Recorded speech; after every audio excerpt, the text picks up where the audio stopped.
arms elbow-bent and pressing the harp to his lips. The man stopped directly in front of Brant.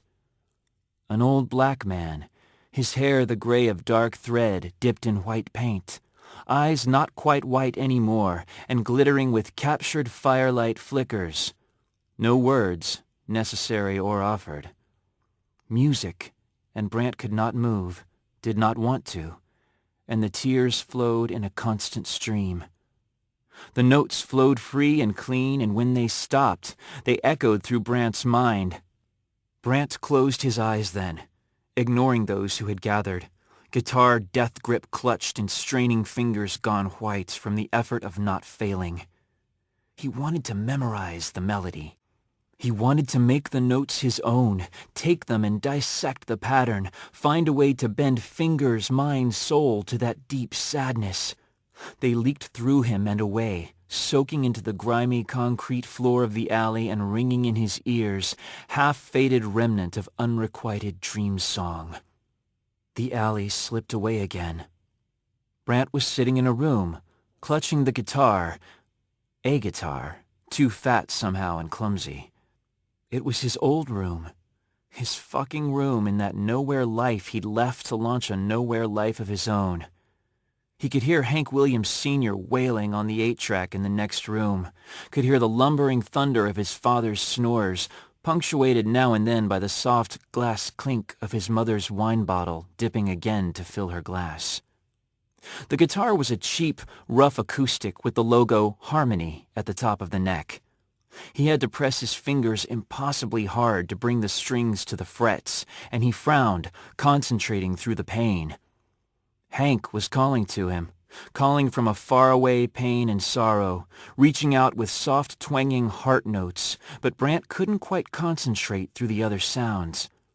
He frowned, pressing the strings harder, as if the physical effort could erase the empty clink of glass and the crash as his mother stumbled into a wall, cursing. He heard his father's even, labored breathing hesitate, glitch, and rumble. Then the snoring stopped, and there was a dead silence. Brant gripped the guitar so tightly his fingers grew white with the effort, and he turned from the door.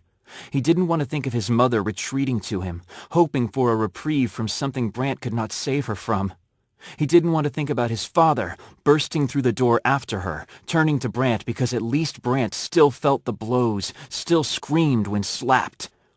He didn't want to think at all. His gaze locked to the twin clown portraits on his wall. Sad attempts at decoration, at parenthood. Deep-eyed guardians, impotent and leering, white faces glowing softly in the dim light of his bedside lamp. Brant shook free, so violently his head cracked back into the brick wall, and the images shattered, Hank Williams's bittersweet voice melting to the soft hiss of traffic beyond the alley. Brant raised his eyes. The old man squatted directly in front of him, head cocked to the side like an inquisitive dog examining something intriguing. Brant blinked and sat up slowly, feeling suddenly conspicuous. The harmonica rested easy and comfortable in the old musician's palm, sole extension of his pain. Brant had a flashback to the pain behind that sound and blinked again. This time, he controlled the tears with a deep gasp of breath, shaking his head. "Damn tequila," he muttered, brushing the back of his hand over his eyes. "'Tain't no damn tequila messing with your head, boy," the man rumbled. His voice was deep, gravel spurted under heavy tires or cigarette smoke dipped in whiskey. Brant didn't answer. "Saw your hands twitching, son," the man went on, glancing at the guitar. "Thought a minute there you was gwine play with me. Me and old Hank." "I wanted to," Brant whispered. Nothing more. He could read answers in the old man's gaze, and yet they formed in his mind as more questions. What was the song? "'Twarn't no song. Blue. Key of blue, boy, my blues. Last bit was yours." Brant's mind cleared a little. It was a song. There was a melody, notes, Music is a pattern." The words rung hollow, and the old man laughed gruffly. "Then why you don't play 'em, old hoss?" Brant fell silent. He laid his guitar aside and opened the tequila bottle. Liquid courage. He took a long swallow and held the bottle out to the black man, who took it with a toothless grin.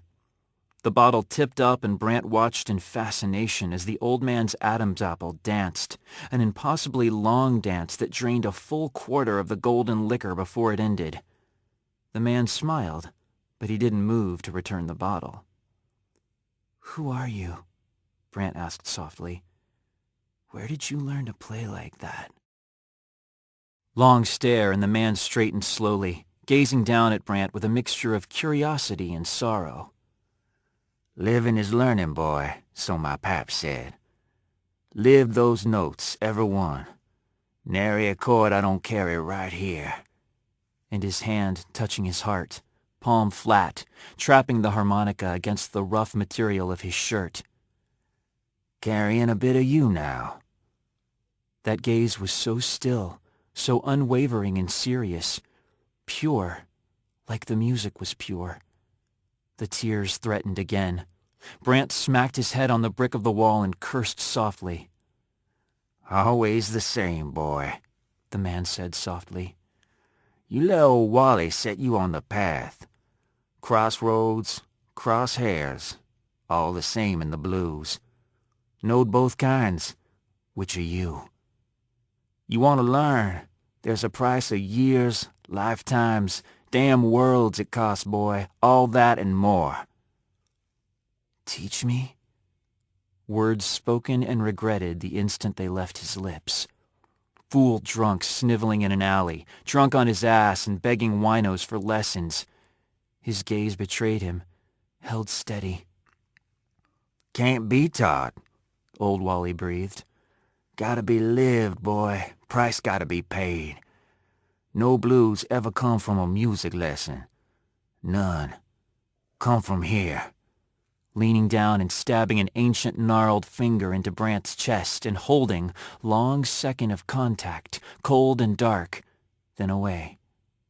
"How?" Wally's eyes clouded. He stepped back, not speaking, the Cuervo gripped tightly in one hand.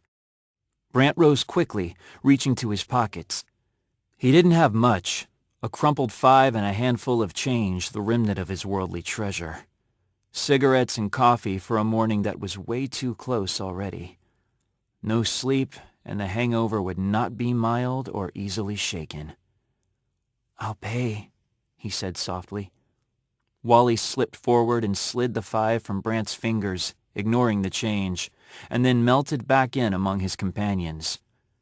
"You'll pay, boy, if you want the blues. No money gwine do it for you. Can't be bought." Turning, they left him. Spectral gallery of shadow faces never clearly seen, slipping from shadow to black and gone. Brant took a step forward, reached out to empty air. No one stood before him. No one walked through the nearby shadows or gathered about the glowing coals of the barrel fires. Red-orange hints of dawn stained the alley's mouth, and the faint sounds of the city's daytime insinuated themselves, distracting him further. "Gone," he whispered.